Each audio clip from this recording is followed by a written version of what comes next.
You may or may not remember the Backwards series on my channel from around 2 years ago. The idea was to play through games, well, backwards. I ended this series with New Super Luigi U, but I never even finished that game, and some of those levels were modded to be beatable when they normally couldn't be done. These videos were shot like edited Let's Plays, so I thought we'd bring this back, but have everything more formally scripted. Every level here has been modified so Mario starts at the end of a level, and the only added difference is gonna be a new flagpole. Secret exits weren't edited, so we can use them if necessary to beat levels. And with that, let's do this thing. Starting with 1-1, I thought it would be fun to use the Mega Mushroom backwards and see if I could get to the flagpole. It turns out that wasn't the best idea, and this glitched out the game for some reason. So after a reset, I ignored the Mega Mushroom and completed this fairly easy level. 1-2 felt kind of weird to run through for some reason. Running left so much is something I still needed to get used to, but the level was a cakewalk. This Koopa almost had my number in 1-3, but that's all there is to say about this one. 1 mid-castle was going well too, that is until I got to this floor and I had no way of going through. I was thinking that we would be stuck here, until I realized I can still access the secret exit. I destroyed the blocks in my path to get access to this shiny red pipe, and going through this unlocks exactly what I needed, a warp cannon. One massive shot through the sky later and I was sent to World 5 to hopefully be able to beat the game while playing these levels backwards. 5-1 was sluggish from the snow, and 5-2 had a mildly tricky jump to make. Afterwards was 5 mid-castle, which was frankly quite hilarious since I was just falling to the very bottom. When I did get to the bottom, the platform activated and started pushing me back up, but that was no problem since I could swiftly go to the side and underneath it to get to the boss. Now, I've always hated 5-3 for how slippery the stage is, and these snail cords were even more of a pain to put up with. And for some reason, I was having issues attacking enemies when climbing up hills, and I don't know why. Something about doing that just felt kinda jarring. But after a few tries, I cleared the stage. When I first entered 5 Ghost House, I thought it was impossible without getting hit because this boo spawns literally right at the door. Seems a little unfair, don't you think, buddy? But to my disbelief, you can simply run towards the left and get out cleanly. I guess Mario has a few invincibility frames when he first exits a door? I don't know. Immediately after that, I fell with style down this pit, only to be stopped by a platform. While it does push me up, it also shakes around, which allows me to sneak right through it and continue backward. Next, I had to manipulate these bruisers to destroy some blocks for me, and that's when I realized that I'm very lucky they do that because these 2 gray blocks towards the right would have otherwise kept Mario stuck on the stairs. This was a pretty fun level to play, and it was possible. Following that was 5-4, and it was not looking like a good start at all. I made a jump and didn't even get close to landing on a mushroom, so it was time to take a visit to the mushroom house. We snatched ourselves a mini mushroom and voila, the jump is no longer a problem. 5 Castle was weird because of the conveyor belts. Some sections going backwards were either super easy or super hard to navigate. The best part by far though is the moonwalking dry bones. I mean, just look at these guys. Now, vibing dry bones aside, this level could be cleared, giving us access to World 6. Our first level in this rocky terrain was a breeze, and 6-2 had this one pipe that looks impossible to clear, but it surprisingly wasn't. What didn't surprise me was getting stuck at 6 mid-castle. Like the level from World 1, I don't have a way of getting any lower than this blue platform. That means it's time to go back to 5 Ghost House. This level just so happens to have a secret exit that opens up a massive cannon, and this cannon takes us all the way to World 8. This is our last scapegoat, so let's hope for the best. 8-1 was off to a great start since my only real obstacle was the bullet bills, but what about 8-2? Well, I figured out that I was gonna need the mini mushroom to make any progress after the checkpoint since I couldn't enter this tiny pipe. So 1 mini mush later, I went back to 8-2 and got past this room. Next, I had to go through this pipe and what the heck? Well, why can't I go through it? Well, guess what? You actually can't go through sideways pipes when there's no ground beneath them, and this pipe is required to keep proceeding backwards. So unfortunately, it is not possible to beat New Super Mario Bros. DS backwards. But since we've gone this far, we might as well try the rest of the levels. Heading back to World 1, we left off at 1-4, which was mighty simple to complete. 1-5 was really simple, and 1A was interesting because the sharks now swim with you. And honestly, it made this level a lot tougher than the original, but we still pulled through. And our last level was 1 Castle. After the absolutely riveting and exciting boss fight against Bowser, we're ready to move on to World 2. 2-1 and 2-2 were troubleless, and 2-3 has this lovely switch that we can't push, so big rip on this level. But we did have some more fortune with 2-4, 2 mid-castle, as well as 2-5. These levels were the bee's knees. And now that we've approached 2-6, you might be asking yourself, how on earth is an auto-scroller with one platform at the start gonna work out? It doesn't! And we don't have better luck with 2A. Like mentioned before, we can't enter pipes sideways if there's no ground beneath them. For 2 castle, I wasn't able to hit the yellow question mark switch to lower the land, so I had to bounce off a bullet bill and run across the top instead. After that fiasco, I was locked and loaded for the boss and finished up World 2. Besides this cheap chomp chasing me down, 3-1 was pretty simple, but 3-2 is when the good stuff comes in. Immediately, this level looks daunting since I can only see a mere paratroopa in front of me that I can't even reach. I tried to jump for the heck of it and died to the troopa. With a mini mushroom, I was able to reach the paratroopa and actually make some progress, but now that I'm tiny, it's a lot easier to get hit and die. The physics are just so different, and I could not get used to the floatiness. Simply reaching this second paratroopa was a challenge on its own, but I had a feeling that it could be done. With lots of practice and learning the troopa's patterns, I was able to not only bounce on both of them, but also make it to the mushroom and survive. These kinds of jumps are what I live for. It's so satisfying pulling things like this off. But I wasn't quite done yet. This next jump left me missing this mushroom by quite a large margin. With more speed, I got much closer, so now I was figuring out how to optimize this jump. By jumping off the weighted platform, while I was farther away, I was also able to build a tiny bit more speed and got excruciatingly close. So I decided to back up to this other weighted platform, jump off that, and jump off the edge of the closer platform, and I got even more speed, and with that I was finally able to clear the jump. I can't believe you could even do this. With a few more triumphant jumps, I saw the flagpole, and holy crap, 3-2 is actually possible. Next up was 3 mid-castle, and it's mostly just dropping down the whole time. And 3-3 has 2 green pipes blowing air in my face, making it impossible to move backwards. Or so they thought. With the power of blue shell swimming, you can just barely swim fast enough towards the top, float to the bottom, and bypass this obstacle. 3 Ghost House has a giant slant that requires me to hit a switch to spawn in stairs for climbing. I did find a switch to use, but it's meant for the stairs above me, so I wasn't sure if this could be cleared. But by running at full speed with no errors, you can reach the top and clear the entire level. 3A was kind of annoying because I couldn't jump up this platform with the water, so I had to precisely jump off the skeeter just to get on top. Otherwise, this level was easy enough.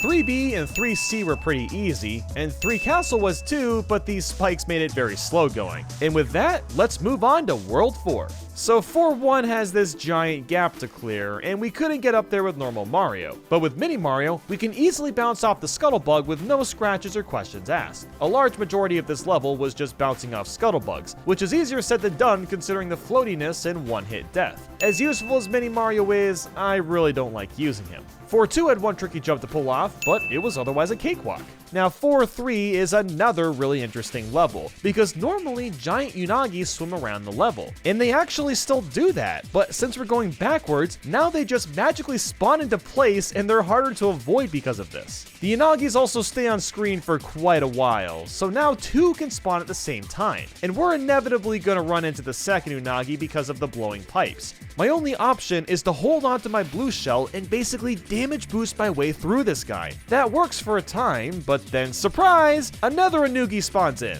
So now I have to very quickly swim towards the edge of the screen, pull down in between these 2 rocks, and this way I can narrowly avoid the third Unagi. After that, I thankfully found a mushroom, but uh-oh, there is yet another Unagi. But at this point, I've started to notice a pattern. These eels have been spawning from top to bottom, so naturally, I just stayed towards the bottom when he passed by, and lo and behold, a final Unagi spawned at the top. Now, as crazy as this level was, it was actually beatable. This was a really fun challenge. But no skill is going to allow 4 mid-castle to be possible. As soon as you enter, the lava is just waiting for your booty. 4-4 and 4 Ghost House are pretty simple, and so is 4-5 up until the end. Normally you use bob-ombs to break these blocks, but now we can't access them. Or so I thought. There actually are bob-ombs in this level, but they're just really far away. My idea was to hit this bob-omb on the left in order to blow up these blocks, then let the other bob-omb get closer, hit it from the bottom, pick it up, and dash to the blocks that I need to break. It didn't work too well the first time since the Koopa got in the way. So to save a bit of time, I let the bob-omb walk to the left more so I could have more rain to slow down. And this strategy actually worked and allowed 4-5 to be completed.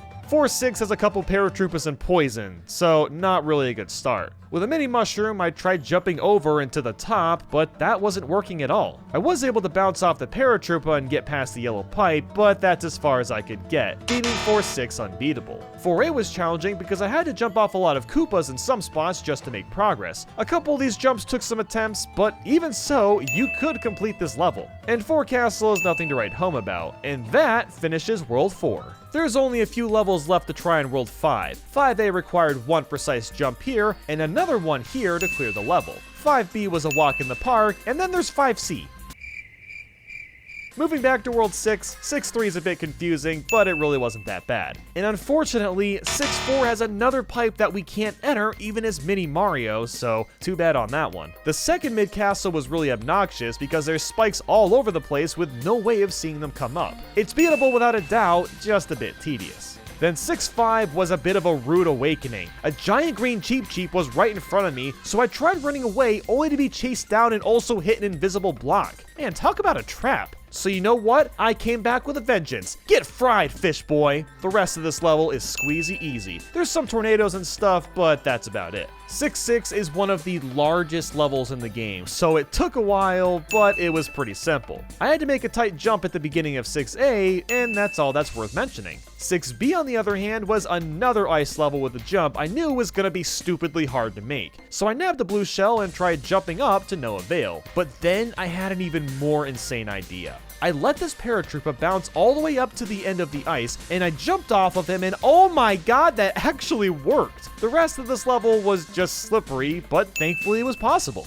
6 Castle has lots of jumps that need to be well timed, and that is everything to say in World 6. So next is of course World 7, which is totally untouched territory. And immediately we're thrown into a hard level. I busted out the mini mushroom and was stuck getting past this question mark block. With enough speed, I was thankfully able to get across. Up ahead of us is a pipe that we can go up. When you leave the pipe, you end up in an area that doesn't help us move backwards. We're just kind of stuck here. We also can't jump across as there's no platforms to land on, so 7-1 is sadly impossible. 7 Ghost House was also a major problem considering the entire floor is just coins, so there's that. Then there was 7-2 where you literally just fall out of the sky and win.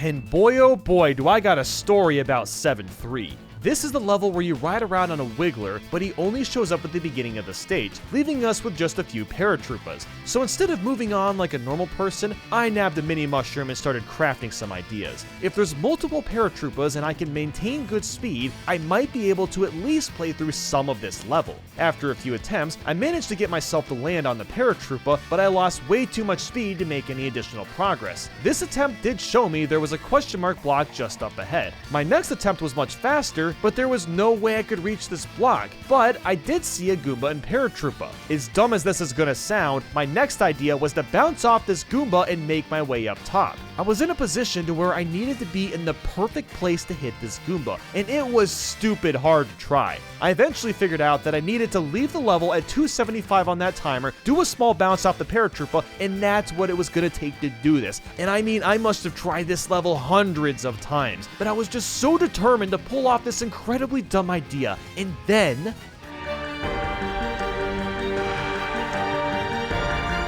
what? Oh, that was so close. Man, I am shocked I was even able to bounce off that Goomba. The angle was just so ridiculous and okay, that was officially the most gamer thing I've ever done in my life, but I wasn't done yet. I had to make my way to another platform that was extremely far away. With more speed, I got pretty close, but not close enough. I tried jumping off the paratrooper next time since he was higher up, and that seemed like a possible solution with more speed. But instead, I bounced off this paratrooper, landed on the brown platforms while running, did a pixel-perfect jump off the question mark block, and finally made it to the other side by the skin of my toes. Beyond this was another question mark block and a pipe that spawns Goombas. At this point, it was getting too difficult and I deemed this level impossible. The thing with this level is I feel like maybe a task bot could do it, but I really have no idea. Now after that massive adventure, 7 mid-castle brings me back to spikes that are hard to avoid. I got to a point where the ground was blocking my path, making this level undoable.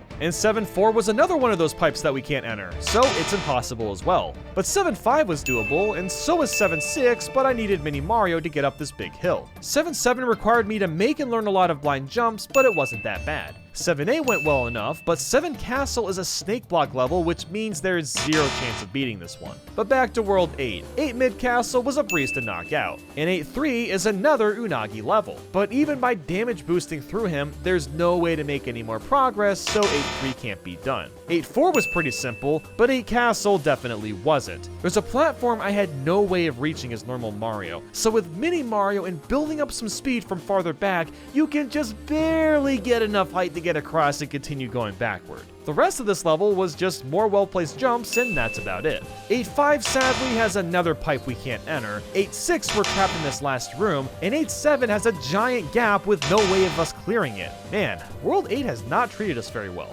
But next up was 8-8, and this one was incredibly tedious because the meteors are random and hard to get around sometimes. With quite a few tries though, this can be completed. 8 Mid Castle has a lot of falling since it's another snake block level, but there's 2 long lines of spikes that we can't really get around, even with damage boosting. And we finally made it, 8 Final Castle. It's been quite the treacherous journey, but let's see if we can complete this one. This level has so many paths and you also have to flip the rooms around, but frankly the hardest part was just figuring out which doors to go in. I did have to damage boost through this fire, which was kind of annoying, but this really wasn't as hard as I thought it would be. I got to the final room, which confirms that 8 Final Castle can be completed. So out of every level, only 20 of them weren't possible. And what stinks is that a lot of these levels seems like they could have been done, but the sideways pipe thing was an issue, or there was just no ground to work with. But I hope you enjoyed this video. I might go through the other new Super Mario Bros. Games if you'd be interested in checking that out. But yeah, thank you guys so much for watching, and I hope you have a great day. I'll see you in the next one.